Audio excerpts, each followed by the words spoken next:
আপনি কথা বলবেন না। আচ্ছা হোয়াট ইজ ঠিক দিস আছে ভাই এইভাবে এলো তো টক না শো না আপনি তো কথা বলার সময় আমাকে কথা বলতে দেন না।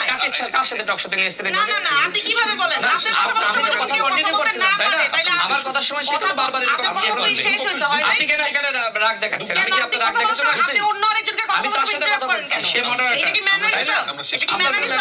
আপনার কি গাইড চলে বিএনপি থেকে গেছেন থেকে গাইড চলে হয়ে গেছে থেকে খালি একলাই কথা বলবেন আর অন্য সবার কথার মাঝখানে ঢুকবেন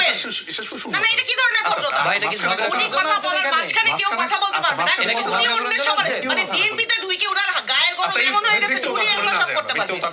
উনি আমার ভাইদেরকে বলছে আমার ভাইরা যে মির্জা ফখরুল ইসলাম আলমগীর এবং সালাউদ্দিন সাহেবের বাসা গিয়ে বসে থাকতেন উনাদের মধ্যে একটা জোটের আলোচনা চলছিল এটা কি কারো অজানা তাহলে উনি যদি ওখানে না থাকে পায়ে ধরে বসে থাকে উনি বলেছেন যে আমরা একলা নির্বাচন করতাম শুনেন জামাতের আমরা নাকি জামাতে দিয়ে গায়ে লাগাইছি জামাতের এক্স ওয়াইফের সাথে তো সে যায় সংসার করা শুরু করছে নিজে